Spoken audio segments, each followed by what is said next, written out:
ലോമശ മഹർഷിയോട് ധർമ്മപുത്രർ ചോദിക്കും, എന്താണിതിന് ഭൃഗുതീർത്ഥം എന്ന് പറയാനുള്ള കാരണം? അപ്പം അദ്ദേഹം അത് വിശദീകരിക്കും. ഇവിടെയാണ് ഒരിക്കൽ സമസ്ത തേജസ്സും നശിച്ചുപോയ ഭാർഗവരാമൻ പരശുരാമൻ പിന്നീട് അദ്ദേഹത്തിൻ്റെ തേജസ് വീണ്ടെടുക്കുന്നതിന് വേണ്ടി വന്ന് താമസിക്കുകയും തപസ് ചെയ്യുകയും ചെയ്തത്. അങ്ങനെ അദ്ദേഹം വന്ന് താമസിച്ച് തൻ്റെ തേജസ് വീണ്ടെടുത്തതുകൊണ്ടാണ് ഈ സ്ഥലത്തിന് പിന്നീട് ജനങ്ങൾ ഭൃഗുതീർത്ഥം, ഭൃഗുവിൻ്റെ വംശത്തിൽ ജനിച്ചവനാണല്ലോ പരശുരാമൻ, അതുകൊണ്ടതിന് ഭൃഗുതീർത്ഥം. മാത്രമല്ല, അദ്ദേഹത്തിൻ്റെ പിതൃക്കന്മാരെല്ലാം അച്ഛനും ജമദഗ്നിയും പിതാമഹനും പ്രപിതാമഹനും അങ്ങനെ അവരടങ്ങുന്ന പിതൃപരമ്പര മുഴുവനും അവിടെ ഇരുന്ന് തപസ് ചെയ്ത് സിദ്ധി നേടിയിട്ടുള്ളവരാണ്. അതും ഭൃഗുതീർത്ഥം എന്ന പേര് നേടുന്നതിന് കാരണമായി. അതിനു മുമ്പ് അതിൻ്റെ പേര് വധൂസര എന്നായിരുന്നു. വധൂസരയിൽ തപ്തോദകം എന്ന പേരായിട്ടൊരു കുണ്ടമുണ്ടായിരുന്നു. തപ്തോദകം, അതിൽ നിന്ന് ഊഷ്മളമായ ചൂടുള്ള ജലമാണ് എപ്പോഴും ഒഴുകിക്കൊണ്ടിരിക്കുന്നത്. അജ്ഞാതമായ ഏതോ ഒരു ഉറവയിൽ നിന്ന് അവിടെ ആവി പറക്കുന്ന വെള്ളം. പൊതുവേ തണുപ്പുള്ള പ്രദേശമാണ്. പൊതുവേ തണുപ്പുള്ള പ്രദേശമാണെങ്കിലും ഈ കുണ്ടത്തിൽ നിന്ന്, ചെറിയ തടാകത്തിനാണ് കുണ്ടമെന്ന് പറയുന്നത്, ഈ കുണ്ടത്തിൽ നിന്ന് തപ്തോദകം എപ്പോഴും പ്രവഹിച്ചു കൊണ്ടിരിക്കുന്നു. ഈ തപ്തോദകത്തിൽ മുങ്ങുന്നത് എല്ലാ തരത്തിലുമുള്ള പാപത്തെ നശിപ്പിക്കുന്നതാണ് എന്ന് ഇവർ വിശ്വസിച്ചിരുന്നു. അപ്സരസുകൾ വന്നവിടെ കുളിക്കാറുണ്ട്. അതുകൊണ്ടാണ് അതിന് വധൂസര എന്ന് പേര് വന്നത്. പിൽക്കാലത്ത് ധർമ്മപുത്രരുടെ കാലത്ത് ഈ വധൂസര എന്ന പേരും തപ്തോദകം എന്ന പേരും മാഞ്ഞു പോവുകയും അത് ഭൃഗുതീർത്ഥം എന്ന പേരിൽ അറിയപ്പെടുകയും ചെയ്തു. ഈ പരശുരാമൻ്റെ തേജസ് നഷ്ടപ്പെടാൻ എന്താ കാരണം? എന്താണ് കാരണമെന്ന് ധർമ്മപുത്രർ ചോദിക്കുന്നുണ്ട്. പരശുരാമൻ്റെ തേജസ് നഷ്ടപ്പെട്ടു. എന്തുകൊണ്ട് പരശുരാമൻ്റെ തേജസ് നഷ്ടപ്പെട്ടു എന്ന ചോദ്യം ധർമ്മപുത്രർ ഉന്നയിക്കുന്നുണ്ട് ലോമശ മഹർഷിയോട്. അപ്പോൾ അദ്ദേഹം പറഞ്ഞു, സീതാസ്വയംവരം കഴിഞ്ഞ് അവർ ഘോഷയാത്രയായി മടങ്ങി വരുമ്പോൾ അതിൽ ദശരഥ മഹാരാജാവുണ്ട്, ജനകനുണ്ട്, ഇവരെ അനുധാവനം ചെയ്ത് വരിക എന്ന നിലയിൽ ഇങ്ങനെ അവരൊരു വലിയ യാത്രയായി പരിവാരങ്ങളോടുകൂടി അയോധ്യയിലേക്ക് പുരോഗമിക്കുന്ന സമയത്ത് ഈ വിവരം പലരും സംസാരിച്ച് നാരദ മഹർഷിയാണ് ഇദ്ദേഹത്തോട് പറഞ്ഞത്, പരശുരാമനോട് പറഞ്ഞത്, ഇതാ നിങ്ങളുടെ ആചാര്യൻ്റെ, നിങ്ങളുടെ ഗുരുവിൻ്റെ, നിങ്ങളുടെ വലിയ ഗുരുനാഥനല്ലേ പരമശിവൻ, ശൈവചാപം. ആ പരമശിവൻ്റെ ശൈവചാപം ജനകൻ വെച്ച് പൂജിച്ചിരുന്നത് അയോധ്യയിലെ ഒരു ചെറുക്കൻ വന്ന് ഒടിച്ചു കളഞ്ഞു. 16 വയസ്സ് പോലും ഇല്ലാത്തൊരു ചെക്കൻ വന്ന് ഒടിച്ചു കളഞ്ഞു. അത് ഒടിച്ചു കളഞ്ഞാൽ അത് ആരെ അവമാനിക്കുന്നതിന് തുല്യമാണ്? ശിവൻ്റെ ചാപം ഒടിച്ചു കളഞ്ഞാൽ അത് ശിവനെ അവമാനിക്കുന്നതിന് തുല്യമാണ്. ഇപ്പോൾ വീട്ടിലെ മുതിർന്ന ആളുകൾ ഉപയോഗിക്കുന്ന സാധനങ്ങൾ എടുത്ത് നശിപ്പിച്ചാൽ അത് അവരെ ഉപദ്രവിച്ചതിന്, അവരെ ഹിംസിച്ചതിന് തുല്യമാണ് എന്ന് കരുതുന്ന ഒരു സാമൂഹിക അല്ലെങ്കിൽ കുടുംബ വ്യവസ്ഥയാണ് ഭാരതത്തിലുണ്ടായിരുന്നത്. ഇപ്പോഴും അത് മാഞ്ഞും മായാതെയുമൊക്കെ നമ്മുടെ കുടുംബ ബന്ധങ്ങളിൽ പ്രവർത്തിച്ചു കൊണ്ടിരിക്കുന്നു. ഇപ്പോൾ അച്ഛനിരിക്കുന്ന കസേര, ചില വീടുകളിൽ അച്ഛനിരിക്കുന്ന കസേരയിൽ മക്കൾ ഇരിക്കില്ല.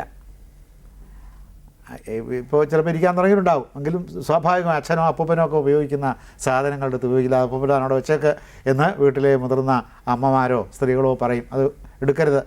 അതുപോലെ കുട, കന്നഡ പിന്നെ ഉപയോഗിക്കാൻ കൊള്ളില്ലാത്തതുകൊണ്ട് അത് അങ്ങനെ, എന്നാലും അത് സൂക്ഷിച്ച് വയ്ക്കും.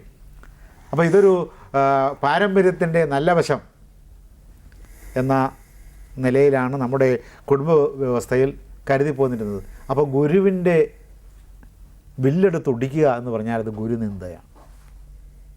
പിന്നെ മാത്രമല്ല ത്രിമൂർത്തികളിൽ ഒരാളുമാണ്. സൃഷ്ടിസ്ഥിതി സംഹാരങ്ങളിൽ സംഹാരത്തിൻ്റെ ചുമതലയുള്ള മഹാദേവൻ്റെ ചാപമെടുത്ത് കുലയ്ക്കുകയല്ല, ഒരു ധിക്കാരം കാണിക്കുകയാണ് ചെയ്തത്. വില്ല് കുലയ്ക്കാനുള്ളതാണ്, അതുകൊണ്ട് അത് ചെയ്യാം, ആർക്കും വിരോധമൊന്നുമില്ല. ആചാര്യൻ്റെ വില്ല് ആചാര്യൻ്റെ അനുവാദത്തോടുകൂടി എടുത്ത് കുലയ്ക്കാം. ആചാര്യൻ സ്ഥലത്ത് ഇല്ലാത്തതിനാണ് എന്ത് ചെയ്യുന്നത്, ആ വില്ലിനെ തന്നെ ആചാര്യനായി സങ്കല്പിച്ച് പ്രണമിച്ചിട്ട് അതെടുത്ത് കുലയ്ക്കാം. രാമൻ പ്രണമിച്ചു എന്നത് വസ്തുതയാണെങ്കിലും വില്ലൊടിച്ചു കളഞ്ഞു. അപ്പം ആ വില്ലൊടിച്ചു കളഞ്ഞതിൽ ഒരു ധിക്കാരമുണ്ട്. പ്രണമിച്ചു എന്നത് ആ ധിക്കാരത്തെ വർദ്ധിപ്പിക്കുന്നതായിട്ടാണ് അപ്പോൾ പരശുരാമന് തോന്നിയത്. വണങ്ങിയ ആളുകളെ കളിപ്പിച്ചിട്ട് ശിവനെ ആരാധിക്കുകയാണ്, ശിവനെ പൂജിക്കുകയാണ് എന്ന വ്യാജേന അവിടെ കൂടിയിരുന്ന ആളുകളെ ശിവനോട് താല്പര്യമുള്ള ശിവൻ്റെ ആരാധകന്മാരുടെ വൃന്ദത്തിൽ വെച്ച് ശിവനെ പൂജിക്കുന്നു എന്ന വ്യാജേന വില്ലിനെ വണങ്ങിയിട്ട് ആ വില്ലെടുത്ത് ഒടിച്ചു കളഞ്ഞു. എന്നുവെച്ചാൽ ആ പൂജിച്ചതിനൊരർത്ഥവുമില്ലെന്നാണ് അർത്ഥം. അതൊരു വ്യാജപൂജയായിരുന്നു എന്നാണ് അതിൻ്റെ അർത്ഥം. ഇതൊക്കെ ധ്വനിക്കത്തക്ക വിധത്തിൽ നാരദൻ ഇദ്ദേഹത്തോട് സംസാരിച്ചു, ഭൃഗുരാമനോട്, ഭാർഗവരാമനോട്. ഇത് കേട്ട് കലി ഇളകിയ ഭാർഗവരാമൻ വളരെ പെട്ടെന്ന് കാര്യങ്ങൾ വിശ്വസിക്കുന്നയാളാണ്. പാടില്ലാത്തതാണ്. ഒരു കാര്യം ഒരാൾ വന്ന് പറഞ്ഞാൽ ചിലപ്പോൾ വെറുതെ വസ്തുസ്ഥിതി കഥനമായിരിക്കും ഒരാൾ പറയുമ്പോൾ. മറ്റൊരാളത് പറഞ്ഞതിന് അയാൾക്ക് അയാളുടേതായ ഒരു ഉദ്ദേശ്യം കാണും. വേറൊരാൾ പറയുമ്പോൾ ഇയാളെ അത് പറഞ്ഞ് കബളിപ്പിക്കണം എന്ന ഒരു ഉദ്ദേശം ഉണ്ടായി എന്ന് വരും. ചിലപ്പോൾ പറയുന്ന ആൾ നുണ പറഞ്ഞതായിരിക്കും. ഇയാൾ പോയി കുന്തത്തിൽ കയറട്ടെ എന്ന് വിചാരിച്ച് പറഞ്ഞതാവാം. ഇങ്ങനെ വിവിധ ഉദ്ദേശങ്ങളോടുകൂടി വിഭിന്ന രുചികളായ ആളുകൾ ഓരോ സംഭവത്തിലും അവരവരുടേതായ കൂട്ടിച്ചേർക്കലുകളോ കിഴിക്കലുകളോ നടത്തിയിട്ട് അത് പറഞ്ഞു എന്ന് വരും. ഇതൊന്നും ഇദ്ദേഹത്തിന് പ്രശ്നമില്ല. ആരെങ്കിലും പറഞ്ഞാൽ അദ്ദേഹം ഉടനെ എടുത്തു ചാടി പ്രവർത്തിക്കും. ഇമ്പൾസീവാണ്. വളരെ വൈകാരികമായിട്ട് വലിയ സന്യാസിയും വലിയ ബ്രാഹ്മണനും മനസ്സംയമനം വേണമെന്ന് വെച്ചാൽ ഉള്ളവനും ഒക്കെ ആണെങ്കിലും അദ്ദേഹത്തിൻ്റെ സ്വഭാവത്തിൻ്റെ പ്രാഥമികമായ ദൂഷ്യം കേട്ടാൽ ഉടനെ വിശ്വസിക്കുക എന്നാണ്. സസെപ്റ്റിബിളാണ്. അമ്പയെ കൊണ്ടുപോയത് തന്നെ അങ്ങനെയാണല്ലോ. അതെ അതെ. യുദ്ധത്തിന് അതിനകത്തൊന്നും അദ്ദേഹത്തിന് ചാടി വീഴേണ്ട ഒരു കാര്യവുമില്ല. കുട്ടികൃഷ്ണമാരാര് അത് വ്യാഖ്യാനം ചെയ്തിട്ടുണ്ട്. മനഃശാസ്ത്രപരമായ വ്യാഖ്യാനമാണ് എന്ന നിലയിൽ വ്യാഖ്യാനിച്ച് അരുതാത്ത ചില തലങ്ങളിലേക്കാണ് ആ വ്യാഖ്യാനം പോയിരിക്കുന്നത്. അങ്ങനെയും വ്യാഖ്യാനിക്കാം. രസമുള്ള വ്യാഖ്യാനമാണത്. ആളുകളെ രസിപ്പിക്കുന്ന, അത്ഭുതപ്പെടുത്തുന്ന ഒരു രസാന്വേഷണമാണ്, ഒരു ഭാവാന്വേഷണമാണ്. ഒരു കഥാപാത്രത്തിൻ്റെ അത്ഭുതകരമായ ഒരു സത്യാന്വേഷണത്തിൻ്റെ വൈഭവം, നിരൂപണ വൈഭവം അതിനകത്ത് ഉൾച്ചേർന്നിരിക്കുന്നു എന്ന വസ്തുത നമുക്ക് നിഷേധിക്കാൻ സാധ്യമല്ല. അവതാരങ്ങൾക്ക് അല്ലെങ്കിൽ അവതാര പുരുഷന്മാർക്ക് ഇങ്ങനെ ഈ എടുത്തുചാട്ടം, വീണ്ടും വിചാരമില്ലായ്മ അതെന്തുകൊണ്ട് സംഭവിക്കുന്നു? അതോ ഈ തേജസ് നഷ്ടപ്പെട്ടതിന് ശേഷമുള്ള പ്രവൃത്തികളായിരുന്നു? അല്ല, അതിനു മുമ്പ് അങ്ങനെ തന്നെയാണ്. പെട്ടെന്ന് അനുസരിക്കും. ആളുകൾക്ക് ഉപകാരം ചെയ്യാൻ വ്യഗ്രതയുള്ള ആളാണ്. അതുകൊണ്ടാണല്ലോ വള്ളത്തോളിന് ഒരു കാവ്യം എഴുതാനുള്ള സന്ദർഭം കിട്ടിയത്. ശിഷ്യനും മകനും എന്ന് പറഞ്ഞിട്ട് ഈ പരശുരാമൻ്റെ ഈ എടുത്തുചാട്ടം ഇല്ലെങ്കിൽ അങ്ങനെ ഒരു കാവ്യത്തിന് പ്രസക്തി ഇല്ലാതെ വരും. മനോഹരമായ ഒരു കാവ്യം അദ്ദേഹത്തിൻ്റെ എടുത്തുചാട്ടത്തെ സംബന്ധിച്ച് ഗണപതിയുടെ കൊമ്പ് വെട്ടി കളഞ്ഞു എന്നാണ്. അങ്ങനെ ഒരു കാവ്യസന്ദർഭം ഉണ്ടാക്കിയെടുത്ത് മനോഹരമായ ഒരു കാവ്യം ചമയ്ക്കാൻ വള്ളത്തോളിന് സാധിച്ചത് ഇദ്ദേഹത്തിൻ്റെ ഈ ഇമ്പൾസീവായ സ്വഭാവം കൊണ്ടാണ്. വൈകാരികമായ സദ്യോ പ്രതികരണം, അങ്ങനെ പ്രതികരിക്കുന്ന ആളാണ്. സ്വാഭാവികമായ പ്രതികരണം, അതിലൊരു മികച്ച സത്യസന്ധതയുണ്ട്. അദ്ദേഹം മനുഷ്യർ വന്ന് തന്നോട് നുണ പറയുമെന്ന് വിശ്വസിക്കുന്നില്ല. പിന്നീട് അബദ്ധത്തിൽ ചാടിക്കഴിയുമ്പോഴാണ് ഇത് പാടില്ലായിരുന്നല്ലോ, ഇവൻ എന്നെ കളിപ്പിക്കാനാണല്ലോ ഇത് ചെയ്തത്, അല്ലെങ്കിൽ ഇവൻ എന്നെ മറ്റൊരു ഞാൻ ചേരുതാത്ത പ്രവൃത്തിക്ക് പ്രേരിപ്പിക്കാൻ വേണ്ടിയാണല്ലോ എന്നോട് പറഞ്ഞതെന്ന് അദ്ദേഹം പിന്നീട് ചിന്തിക്കും. അപ്പോൾ അതിനകത്തൊരു കൗശലക്കാരനല്ല, സ്വാഭാവികമായി പ്രതികരിക്കുന്നയാൾ, ലളിതമായ ഹൃദയവിശുദ്ധിയുള്ളയാൾ. ഹൃദയവിശുദ്ധി രണ്ട് തരത്തിൽ വരാം. ലളിതമായ ഹൃദയവിശുദ്ധിയുടെ ലാളിത്യമുള്ളവരുണ്ടാകും, ഗംഭീരമായ ഹൃദയവിശുദ്ധി ഉണ്ടാകും. ചെന്ന് പറഞ്ഞാൽ അനങ്ങില്ല. ഇപ്പോൾ കൃഷ്ണനോട് പറഞ്ഞാൽ അനങ്ങില്ല, കേട്ടിരിക്കും. എങ്കിലും അത് സൂക്ഷിച്ച് വെച്ചിരിക്കും, മസ്തിഷ്കത്തിൽ അത് പ്രോഗ്രാം ചെയ്ത് വെച്ചിരിക്കും അദ്ദേഹം. സന്ദർഭം കിട്ടുമ്പോൾ പരിശോധിച്ച് നോക്കും. ഈ പറഞ്ഞത് ബ്രാഹ്മണൻ കുട്ടികൾ പരിചയെന്ന് പറഞ്ഞിട്ട് അത് അനക്കമില്ലായിരുന്നു. ഇദ്ദേഹം എടുത്ത് ചാടുന്നത് കേവലമായ ഹൃദയവിശുദ്ധി കൊണ്ടല്ല അർജുനൻ എടുത്ത് ചാടിയത്. അർജുനൻ എടുത്ത് ചാടിയതിന് കൊണ്ട് ഇതൊക്കെ സാധിക്കുമെന്നുള്ള അദ്ദേഹത്തിൻ്റെ അമിതമായ ആത്മവിശ്വാസത്തിൻ്റെ സാന്ദർഭികമായ പ്രകടനം എന്ന നിലയിലാണ് അദ്ദേഹം അത് ചെയ്തത്. അതിലൊരു ചെറിയ പൊങ്ങച്ചമുണ്ട്. അതുകൊണ്ടാണ് ധർമ്മപുത്രർ ഇദ്ദേഹം യോഗഭ്രഷ്ടനായി വീണപ്പോൾ അവൻ മാത്രമേ വില്ലാളി വീരനായിട്ട് ഒരാളുണ്ടായിരുന്നുള്ളൂ എന്നവൻ വിശ്വസിച്ചിരുന്നു. ആ വിശ്വാസം പാപമായിരുന്നു. മറ്റ് വില്ലാളി വീരന്മാരെയെല്ലാം അവൻ പരിഗണിക്കാതെ അധിക്ഷേപിച്ചു. അതുകൊണ്ട് അവൻ യോഗഭ്രഷ്ടനായി. യോഗധാരണയുള്ളവർക്ക് മാത്രമേ ഈ നടപ്പ് സാധ്യമാവൂ. കാരണം മനുഷ്യപ്രവേശം സാധ്യമുള്ള സ്ഥലത്തൂടെയല്ല ഈ നടന്നു പോകുന്നത്. അപ്പോൾ മനുഷ്യന് ദുഷ്പ്രവേശമായ അപ്രവേശ്യമായ സ്ഥലത്തു കൂടിയാണ് നടന്ന് മുകളിലേക്ക് കയറുന്നത്, ഹിമാലയത്തിലേക്ക്. അപ്പോൾ അത് യോഗധാരണ കൊണ്ടേ സാധിക്കൂ. ഇദ്ദേഹത്തിന് ഈ സ്വഭാവ വൈകല്യം ഉണ്ടായിരുന്നതുകൊണ്ട് അദ്ദേഹം യോഗഭ്രഷ്ടനായി നിബദിച്ചു. അതാണ് അവൻ നിബദിക്കാനുള്ള കാരണം എന്ന് ഭീമന് പറഞ്ഞു കൊടുത്തു. പുറകോട്ട് തിരിഞ്ഞ് നോക്കാതെ ധർമ്മപുത്രർ. നാരദൻ പരശുരാമനോട് പറഞ്ഞു, ഇങ്ങനെ നിങ്ങളുടെ ഗുരുവിൻ്റെ, നിങ്ങൾ ഉത്തമനായ ഒരു ശിഷ്യനാണെങ്കിൽ നിങ്ങളുടെ ഗുരുവിൻ്റെ ശാപം ഇതാ ഒരാളുടെ അടുത്ത് ഖണ്ഡിച്ചിരിക്കുന്നു. ഇവിടെ സൂക്ഷിച്ചിരുന്നത്, മിഥിലാപുരിയിൽ സൂക്ഷിച്ചിരുന്ന ശൈവ ചാപം ത്രംബകൻ്റെ ശാപമായതുകൊണ്ട് ത്രയംബകം എന്ന് അതിന് പേരുണ്ടായിരുന്നു. അങ്ങനെ ത്രയംബകം എടുത്ത് കുലച്ചൊന്നും മാത്രമല്ല, അത് ഒടിച്ചു കളഞ്ഞിരിക്കുന്നു. അങ്ങനെ ഒരു വില്ല് ഇനി ഇല്ലാത്ത വിധത്തിലായി. ഇത് നിങ്ങളെ ബാധിക്കുന്നില്ലേ എന്ന് ചോദിച്ചു. അപ്പോൾ തന്നെ ഇദ്ദേഹം മുടിയൊക്കെ ഒന്ന് നല്ലപോലെ മുറുക്കി വലിച്ച് കെട്ടിവെച്ചിട്ട് വാണമിട്ടതുപോലെ ഒരു ശരം പോലെ, അദ്ദേഹം തന്നെ നിയോഗിച്ച ഒരു ശരം പോലെ, അദ്ദേഹത്തിൻ്റെ ഒരു ശരം പോലെ അദ്ദേഹം വന്നെത്തുകയാണ് രാമൻ്റെ അടുത്ത്. അപ്പോൾ ആദ്യം തന്നെ ചോദിച്ചു, ആരാണിതിൽ എൻ്റെ ഗുരുവിൻ്റെ ചാപം ഭഞ്ജിച്ചത്? അപ്പോൾ തന്നെ ഓടിച്ചെന്ന് ദശരഥൻ ഇദ്ദേഹത്തെ സാഷ്ടാംഗം പ്രണമിച്ചു. ഈ പ്രണമിക്കുന്നതിന് വിരോധമൊന്നുമില്ല, ഇത് പേടിച്ച് പ്രണമിക്കുകയാണ്. എന്താണ് അങ്ങനെ പ്രണമിച്ചത്? അമിതമായ പുത്രവാത്സല്യം കൊണ്ടാണ്. 21 വട്ടം പാപികളായ എല്ലാ ക്ഷത്രിയന്മാരെയും അല്ല, അങ്ങനെയാണ് പൊതുവെ ധരിച്ചു വച്ചിരിക്കുന്നത്. പാപികളായ ക്ഷത്രിയന്മാരെയൊക്കെ, ദുർഭരണം നടത്തിയ ക്ഷത്രിയന്മാരെയൊക്കെ നിഹനിച്ച ആളാണ്. ഒരു പ്രാവശ്യം നടന്നു, എല്ലാവരെയും കിട്ടിയില്ല. ഇത് ഒരിടത്ത് സംഭവിച്ചു കഴിയുമ്പോൾ മറ്റുള്ളവർ ഒളിവിൽ പോകും. മറ്റ് അധാർമികളായ ക്ഷത്രിയന്മാരൊക്കെ പരശുരാമൻ വന്ന് എല്ലാവരെയും കൊന്നു തുടങ്ങിയിരിക്കുന്നു എന്നറിയുമ്പോൾ മറ്റുള്ളവരൊക്കെ ഒളിവിൽ പോകും. ഒളിവിൽ പോയവർ വീണ്ടും പ്രത്യക്ഷപ്പെടുമ്പോൾ ഇദ്ദേഹം പിന്നെയും വരും. ഇങ്ങനെയാണ് 21 വട്ടം, 27 വട്ടം എന്നുകൊണ്ട് മഹാഭാരതത്തിൽ 21 പ്രാവശ്യം എന്നാണ് പറയുന്നത്. ഇങ്ങനെ 21 പ്രാവശ്യം കറങ്ങി നടന്ന അധാർമികന്മാരായ ക്ഷത്രിയന്മാരെയെല്ലാം കൊന്നൊടുക്കിയിട്ട് അനന്തര തലമുറയ്ക്ക് പുതിയ ഭരണം കൊടുക്കുകയാണ്. ധാർമ്മികമായിട്ടേ ഭരിക്കാവൂ എന്ന് പറഞ്ഞിട്ട് പുതിയ തലമുറയിലെ ആ വംശത്തിലെ നവ അങ്കുരത്തെ അല്ലെങ്കിൽ പുതിയ തലമുറയെ ധർമ്മത്തിൻ്റെ സംരക്ഷകനായി അവരോധിക്കുകയും ചെയ്തിട്ടാണ് ഇദ്ദേഹം ഈ പോകുന്നത്. രണ്ട് വെറുതെ കൊല മാത്രം നടത്തുകയല്ല, പുതിയ ക്ഷത്രിയ തലമുറയ്ക്ക് തന്നെ. അപ്പോൾ ക്ഷത്രിയരോടുള്ള ഒരു യുദ്ധപ്രഖ്യാപനമായിരുന്നില്ല അത്. ക്ഷത്രിയരോട് മൊത്തത്തിലുള്ള യുദ്ധപ്രഖ്യാപനമല്ല. ഈ കാർത്തവീര്യാർജുനൻ ഒരു അധർമ്മമാണ് കാണിച്ചത്. അപ്പോൾ അധർമ്മം കാണിക്കുന്നവർ പിന്നെ എവിടെയെല്ലാം ഉണ്ടെന്ന് നോക്കുകയാണ്. ഒരു വംശത്തെ മൂലവിച്ഛേദം വരുത്തുകയല്ല. അങ്ങനൊരു ചിന്ത ഇദ്ദേഹത്തിന് വരികയില്ല.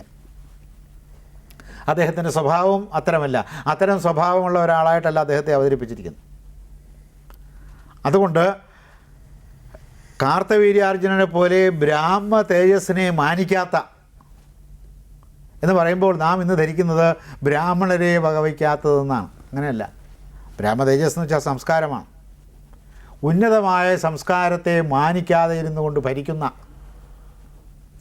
തൻ്റേതായ ഇച്ഛാശക്തി, അധാർമികമായ ഇച്ഛാശക്തി ജനങ്ങളുടെയും രാഷ്ട്രത്തിൻ്റെയും മേൽ അടിച്ചേൽപ്പിച്ച് ഭരിക്കുന്ന, ആശ്രമത്തെ വകവയ്ക്കാത്ത, ചീത്ത ആശ്രമങ്ങളും ഉണ്ടാകും, ചീത്ത സന്യാസിമാരും ഉണ്ടാകും. പക്ഷേ ആശ്രമം എന്ന സങ്കല്പം പരമവിശുദ്ധിയെ സംബന്ധിക്കുന്നതാണ്, ബ്രാഹ്മ തേജസ്സിനെ സംബന്ധിക്കുന്നതാണ്. അവരെപ്പോഴും ആശ്രമത്തിൽ ജീവിക്കുന്ന ബ്രാഹ്മണർ ലോകാനുഗ്രഹപരരായിരിക്കും. നല്ല ബ്രാഹ്മണൻ സ്വയം വരിച്ച ദാരിദ്ര്യത്തിൽ ജീവിക്കണമെന്നാണ്. സ്വയം വരിച്ച ദാരിദ്ര്യത്തിൽ ജീവിച്ചുകൊണ്ട് ലോകത്തിന് മുഴുവനും സമ്പത്തുണ്ടാകണം എന്നവൻ പ്രാർത്ഥിക്കണം. അങ്ങനെ ലോകത്തിന് മുഴുവനും സമ്പത്തുണ്ടാകുന്നത് കൊണ്ട് സ്വയം ദരിദ്രനായിരുന്ന് അവൻ ആനന്ദിക്കണം. നല്ലൊരു സങ്കല്പമല്ലേ? അത് ഗംഭീരമായ സങ്കല്പമാണ്. അങ്ങനെ ഒരു സങ്കല്പം നമ്മുടെ പ്രാചീന സംസ്കൃതികളിൽ മറ്റെങ്ങുമില്ല. വലിയ വിദ്യ അഭ്യസിച്ചിട്ടുള്ള ഒരാൾ ഈ പ്രപഞ്ചത്തിൻ്റെ ദൃശ്യവും അദൃശ്യവുമായ സത്യങ്ങൾ സാക്ഷാത്കരിച്ച് ആ സത്യസാക്ഷാത്കാരത്തിൻ്റെ ആനന്ദത്തിൽ തൻ്റെ സ്വന്തം വസ്തുക്കളെല്ലാം, തൻ്റെ ഭോഗവസ്തുക്കളെല്ലാം ത്യജിച്ചിട്ട് സ്വയം നിസ്വനായിരുന്നുകൊണ്ട് ലോകം മുഴുവനും സമ്പന്നമാകട്ടെ എന്ന് രണ്ട് കൈയും പൊക്കി ആശീർവദിച്ചു കൊണ്ടിരിക്കുക എന്ന് പറയുന്ന അതിമനോഹരമായ നിത്യസുന്ദരമായ ഒരു സങ്കല്പമാണ് ഈ ആശ്രമ സങ്കല്പത്തിലുള്ളത്. യഥാർത്ഥത്തിൽ അങ്ങനെയല്ലാത്ത സന്യാസിമാരുണ്ട്, മഹാഗോപിഷ്ഠന്മാരായ സന്യാസിമാരുണ്ട്, ജനങ്ങളെ ഉപദ്രവിക്കുന്ന സന്യാസിമാരും ഉണ്ടായിട്ടുണ്ട്. പക്ഷെ അതൊക്കെ ചുരുക്കമാണ്. യഥാർത്ഥമായ സങ്കല്പം ഇതാണ്. സ്വയം നിസ്വത വരിച്ച് ആ നിസ്വതയിൽ ആനന്ദിക്കുക. വല്ലവരും എന്തെങ്കിലും കൊടുത്താൽ കഴിക്കുക, അല്ലെങ്കിൽ ഉഞ്ചവൃത്തിയാണ്. കൊയ്ത്ത് കഴിഞ്ഞ പാടത്ത് ഉതിർന്നു പോയ നെന്മണി പെറുക്കി കൊണ്ടുവന്നിട്ട് അതിൽ നിന്ന് അത് വറുത്ത് പൊടിച്ചോ അത് വേവിച്ച് കഴിച്ചോ ജീവിക്കണം ഇവർ. ദക്ഷിണ വാങ്ങാൻ പോലും പാടില്ല. അപരിഗ്രഹന്മാരായിരിക്കണം. ദക്ഷിണ വാങ്ങുന്നത് പരിഗ്രഹമാണ്. അപ്പോൾ അത് രണ്ടാം തരം ബ്രാഹ്മണരാണ്. ഈ യജ്ഞം നടത്തി കൊടുക്കാനും ഒക്കെ പോകുന്നതുകൊണ്ട് വ്യാസൻ യജ്ഞം നടത്തി കൊടുക്കില്ല, അവിടെ പോയി ഇരിക്കുന്നതേ ഉള്ളൂ. എന്തെങ്കിലും തെറ്റുവന്നാൽ ചൂണ്ടിക്കാണിക്കും. അദ്ദേഹത്തിന് ദക്ഷിണ കൊടുത്തു ചടങ്ങെന്നുള്ള നിലയിൽ. രാജസൂയം കഴിഞ്ഞപ്പോഴേ, രാജസൂയത്തിലെ ധർമ്മപുത്രരുടെ രാജസൂയത്തിൽ വ്യാസൻ സന്നിഹിതനായിരുന്നു.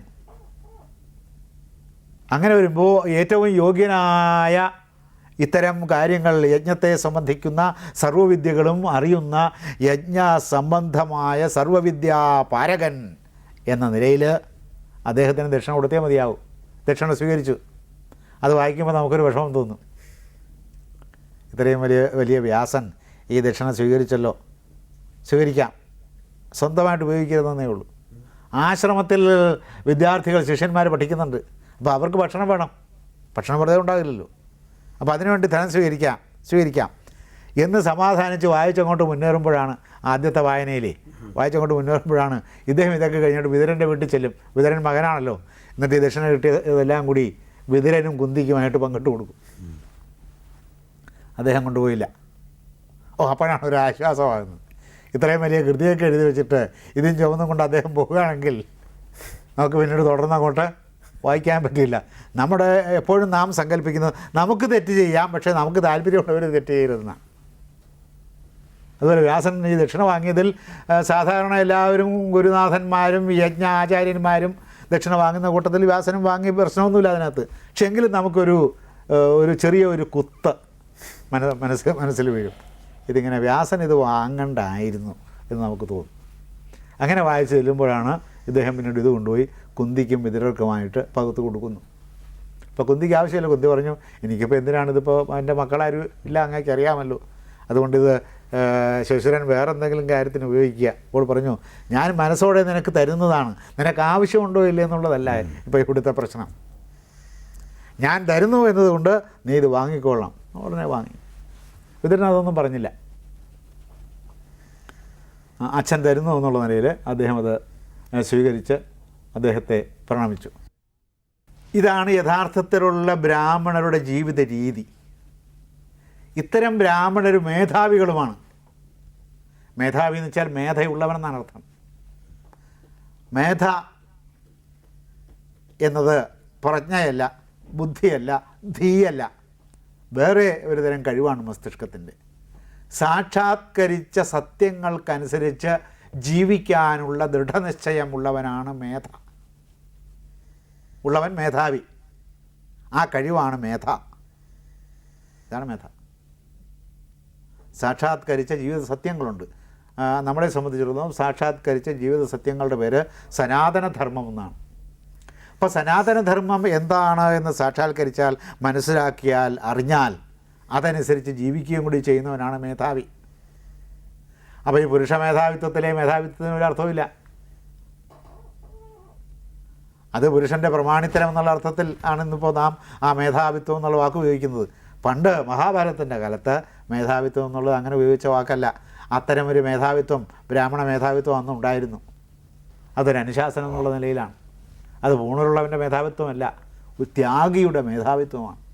അപ്പോൾ ത്യാഗം ചെയ്യാൻ ബുദ്ധിമുട്ടുള്ള മനുഷ്യരുടെ ജീവിതത്തിൽ അവർക്ക് അരുതാത്തത് അവർ ചെയ്യുമ്പോൾ ഇവർ പ്രത്യക്ഷപ്പെട്ട് അതങ്ങനെയല്ല, ഇങ്ങനെയാണ് ചെയ്യേണ്ടതെന്ന് ബോധ്യപ്പെടുത്തി കൊടുക്കും. ഇങ്ങനെയാണ് ഈ മേധാവിത്വം വന്നത്.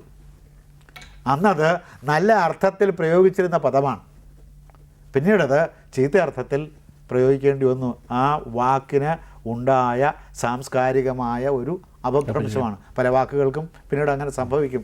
നമ്മുടെ ഈ ഭാഷാചരിത്രം പഠിക്കുമ്പോൾ നല്ല രസകരമായ ഒരു പഠനമാണ് വാക്കുകളുടെ അധപ്പതന ചരിത്രം, വാക്കുകളുടെ അർത്ഥവ്യത്യാസത്തിൻ്റെ ചരിത്രം പഠിക്കുന്നത്. സെമാൻറ്റിക് ചേഞ്ച് എന്നാണ് അതിന് പറയുന്നത്.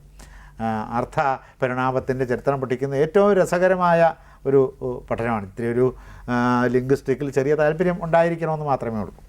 ഈ പ്രത്യേകതയുണ്ടായിരുന്ന ആളാണ് ഭൃഗുരാമൻ അല്ലെങ്കിൽ പരശുരാമൻ. അദ്ദേഹം അമ്മയെ കൊന്നതിനെ സംബന്ധിച്ചൊക്കെ വലിയ തർക്കങ്ങൾ ഈ അടുത്ത കാലത്തും ഇങ്ങനെ അമ്മയെ കൊന്ന ഒരാളെ കേരളത്തിൻ്റെ പ്രതീകമാക്കി അവതരിപ്പിക്കുന്നതിൽ എന്ത് ഔചിത്യമാണുള്ളത് എന്നൊക്കെ പറഞ്ഞ് തർക്കങ്ങളുണ്ടായിരുന്നു. അതൊന്നുമല്ല സംഗതി. കേരളത്തെ അദ്ദേഹം സൃഷ്ടിച്ചിട്ടുമില്ല, കേരളത്തെ അദ്ദേഹം സൃഷ്ടിച്ചു എന്നത് ആലങ്കാരിക പ്രയോഗമാണ്. എങ്ങനെയാണ് സൃഷ്ടിച്ചത്? അധാർമികമായ ഭരണത്തെ ഇല്ലാതെയാക്കി. അധാർമികമായ ഭരണത്തെ ഇല്ലാതാക്കിയിട്ട് ധാർമ്മികമായ ഭരണം സ്ഥാപിച്ചു.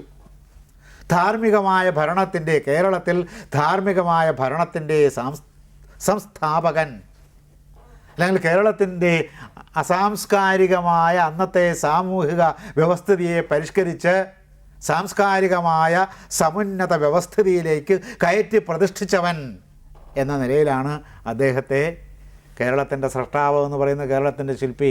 ഇപ്പോൾ പൂർണ്ണമായും അർത്ഥവത്താണെങ്കിലും അല്ലെങ്കിലും നവഭാരത ശില്പികൾ എന്ന് പറഞ്ഞുകൊണ്ട് നമ്മുടെ സ്വാതന്ത്ര്യ സമര നായകന്മാരെ നാം പ്രശംസിക്കുന്നത് പോലെയാണ്.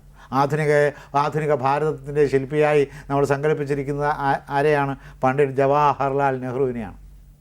അതിൻ്റെ അർത്ഥം അദ്ദേഹം ഭാരതം നിർമ്മിച്ചെടുത്തു എന്നല്ല, ഭാരതം കടലിൽ നിന്ന് അദ്ദേഹം പൊക്കിയെടുത്തു എന്നല്ല, അല്ലെങ്കിൽ പുത്തനായിട്ട് കടലിനെ മാറ്റി അദ്ദേഹം നികത്തിയെടുത്തു എന്നല്ല. അതുപോലത്തെ ഒരു പ്രയോഗമാണ് കേരളത്തിൻ്റെ സ്രഷ്ടാവ് പരശുരാമനാണെന്ന് പറയുന്നത്. അതിന് അദ്ദേഹം മഴുവെറിഞ്ഞു എന്നാണ്. ഈ ധർമ്മം വെറുതെ വർത്തമാനം പറഞ്ഞ് സ്ഥാപിക്കാനൊക്കെ ഇല്ല. കഴുത്തിന് മഴു വെച്ചിട്ടാണ് ധർമ്മം സംസ്ഥാപിച്ചത്. അതാണ് ഈ മഴുവെറിഞ്ഞു എന്ന് പറയുന്നതിൻ്റെ അർത്ഥം. അല്ലാതെ മഴുവെറിഞ്ഞപ്പോൾ കടൽ മാറിക്കൊടുത്തു എന്നല്ല. അതിൻ്റെ അർത്ഥം കടൽ പോലും പേടിച്ചു പോയി എന്നാണ് ഇദ്ദേഹത്തിൻ്റെ യുദ്ധവീര്യത്തെയും ധർമ്മബോധത്തെയും. അങ്ങനെ കടലമ്മ വരെ പിൻവാങ്ങിക്കൊടുത്തു ഇദ്ദേഹം വരുന്ന കണ്ടപ്പോൾ ഇദ്ദേഹത്തിനോടുള്ള ബഹുമാനം കൊണ്ട് അദ്ദേഹത്തിൻ്റെ വീര്യത്തിൽ അതിശയിച്ചിട്ട് അചഞ്ചലയായ കടൽ പോലും, അഗാധമായ കടൽ പോലും മാറിക്കൊടുത്തു എന്ന് പറഞ്ഞാൽ അത് ഗംഭീരമായ ഒരു ബിംബകൽപ്പനയാണ്. കാവ്യം ഒഴുകുന്ന കാവ്യപ്രസ്രവണ സമർത്ഥമായ ഒരു ബിംബകൽപ്പനയാണ്. ആ ബിംബകൽപ്പനയൊക്കെ എടുത്തിട്ട് വെറുതെ വസ്തുസ്ഥിതി കഥനം എന്ന രീതിയിൽ ഭാവനാശൂന്യന്മാരായ ആളുകൾ കൈകാര്യം ചെയ്യുമ്പോഴാണ് ഈ തർക്കമുണ്ടാകുന്നത്. പലരും യഥാർത്ഥത്തിൽ ധരിച്ചു വച്ചിരിക്കുന്നത് പരശുരാമൻ മണ്ണ് ചുമന്നിട്ടും കുറേ കൂലിക്കാരെ കൊണ്ട് മണ്ണ് ചുമപ്പിച്ചും അവിടെ പലതരത്തിലുള്ള തൊഴിലാളി സംഘടനകളുടെ കൊടികൾ നാട്ടിയും സമരം ചെയ്തും ഉണ്ടാക്കിയ ഭൂമി എന്നുള്ള അർത്ഥത്തിലല്ല. അങ്ങനെ ഒരു അർത്ഥമേ വലിയ കവികൾ സങ്കല്പിക്കുകയില്ല. അപ്പോൾ മഴുവെറിഞ്ഞ് നേടി എന്ന് പറഞ്ഞാൽ മഴു കൊണ്ട് ധർമ്മം സ്ഥാപിച്ചു എന്നാണ്. ധർമ്മം സ്ഥാപിക്കുമ്പോഴേ രാജ്യമാകുള്ളൂ, അല്ലെങ്കിൽ രാജ്യമില്ല. അല്ലെങ്കിൽ പിന്നെ എന്തായിരിക്കും? അത് കാടാണ്, അവിടെ നടക്കുന്ന കാട്ടുനീതിയാണ്. അപ്പോൾ എന്ത് മനോഹരമായ ഒരു കാവ്യാത്മക കലാത്മക രസ്യമാനമായ ഒരു പ്രസ്താവത്തെയാണ് എടുത്ത് നശിപ്പിച്ച്, ഭാവനാശൂന്യത കൊണ്ട് എടുത്ത് നശിപ്പിച്ച് വധിച്ച് തലയും ഉടലും അംഗങ്ങളും ഛിന്ന ഭിന്നമാക്കി നിലത്തിട്ടിരിക്കുന്നത് നമ്മുടെ ആളുകൾ. അത്ഭുതകരമാണ്. ഭാവനയില്ലെങ്കിലും കാവ്യാസ്വാദനത്തിൻ്റെ ശേഷിയില്ലെങ്കിലും സംഭവിക്കുന്നതാണ്. ഒരു ധർമ്മ സംസ്ഥാപനത്തെ കാവ്യാത്മകമായി വ്യാസൻ വ്യാസനാണിത് വർണ്ണിച്ചതെന്ന് പോലും ആളുകൾ അറിയുന്നില്ല. രേണുകയെ കൊന്നതിനെക്കുറിച്ച് വയലാർ പരാമർശിക്കുന്നത്, അല്ല, വയലാറിൻ്റെ കാര്യം പറ, വിശ്വമാതൃത്വത്തെ വേദമഴുവിനാൽ വെട്ടി പുരോഹിത പാദത്തിൽ വെച്ച ആൾ. വയലാർ വേറൊരു തരത്തിൽ സങ്കല്പിച്ചു എന്നേ ഉള്ളൂ, എന്നല്ലാതെ അതിനകത്ത് വേറെ കാര്യമൊന്നുമില്ല. ഇപ്പോൾ വയലാർ മഹാഭാരതം കമ്പ് വായിച്ച് അതിൻ്റെ മഹാഭാരതത്തിൻ്റെ രചനയുടെ പിന്നിൽ പ്രവർത്തിക്കുന്ന പ്രാപഞ്ചികമായ തത്വങ്ങളെക്കുറിച്ച്, അല്ലെങ്കിൽ ഈ പ്രപഞ്ചത്തിൻ്റെ പ്രവർത്തനത്തിൻ്റെ നിയാമകമായ തത്വങ്ങളെക്കുറിച്ച് അഗാധമായ ജ്ഞാനം നേടിയിട്ട് അദ്ദേഹം കാവ്യരചനയ്ക്ക് പുറപ്പെട്ടു എന്ന് പറയാൻ നോക്കൂ. ശൂർപ്പണഖ ദ്രാവിഡ രാജ്ഞിയാണ് എന്നൊക്കെ പറഞ്ഞ് വേറെ എഴുതിയിട്ടുണ്ട്. അതൊക്കെ അന്ന് അദ്ദേഹത്തിൻ്റെ പ്രത്യയശാസ്ത്ര വിഭ്രാന്തി കൊണ്ട് തോന്നിയ. അല്ല, പരശുരാമൻ്റെ ജീവിതത്തിലുടനീളം ഈ തെറ്റിദ്ധാരണകൾക്കും തെറ്റായി വ്യാഖ്യാനിക്കുന്നതിനും ഇടം നൽകുന്ന ഒരുപാട് സംഭവങ്ങൾ അത് മറ്റവതാര പുരുഷന്മാരിലൊന്നും കാണാത്തതിൽ ഇല്ല. രാമൻ്റെ കാര്യത്തിലുണ്ടല്ലോ, ബലരാമൻ്റെ കാര്യത്തിലില്ലേ, ബലരാമൻ മദ്യപിച്ചിരുന്നു, മദ്യം മാറ്റിയെടുത്തിരുന്നു. എങ്ങനെ നാം അദ്ദേഹത്തെ അതിനെ സാധൂകരിക്കും? പിന്നെ ബലരാമൻ എന്ത് തോന്നിവാസം ചെയ്യുന്നവനാണ്? യമുന നദിയെ മാറ്റി ഒഴുക്കി കളഞ്ഞു. ഈ മദ്യത്തിൻ്റെ കാര്യം മഹാഭാരതത്തിലുണ്ടോ? പിന്നെ സുര അത് നിർമ്മിക്കുകയും അത് ആരെയും വിളിച്ചുകൊണ്ട് പോയിട്ടാണ് ശ്രീകൃഷ്ണൻ്റെ മക്കളെയും കൂടി വല്യച്ഛൻ വിളിച്ചുകൊണ്ട് പോയിട്ട് ശ്രീകൃഷ്ണൻ അറിയാതെ മദ്യം മാറ്റി കഴിച്ചു. അല്ല, മദ്യവും മദ്യപാനവും നമുക്ക് നിഷിദ്ധമായിരുന്നു. നമുക്ക് നിഷിദ്ധമായിരുന്നു, പക്ഷെ ആളുകൾ കുടിച്ചിരുന്നു. ഇപ്പോൾ കൊല ചെയ്യുന്നത് നിഷിദ്ധമാണ്. എത്ര വിദുരൻ്റെ ഉപദേശത്തെ പലയിടത്തും പറയുന്നുണ്ട് മദ്യം തുടരുത് രാജാക്കന്മാരെന്ന്. അത് നിഷിദ്ധമാണ്. അല്ല, ഇത് മാത്രമല്ല, നമ്മുടെ വർത്തമാനകാലത്തേക്ക് നോക്കുക.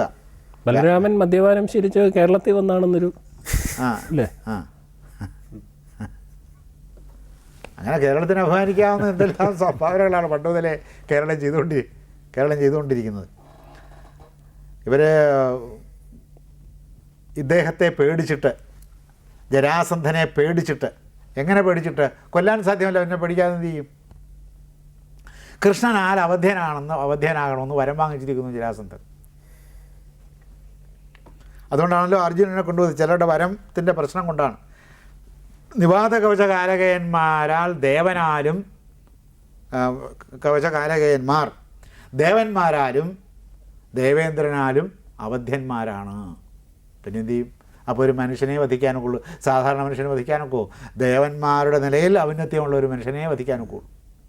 അങ്ങനെ നോക്കിയപ്പോഴാണ് ഇദ്ദേഹത്തെ കണ്ടുകിട്ടുന്നത് അർജുനനെ.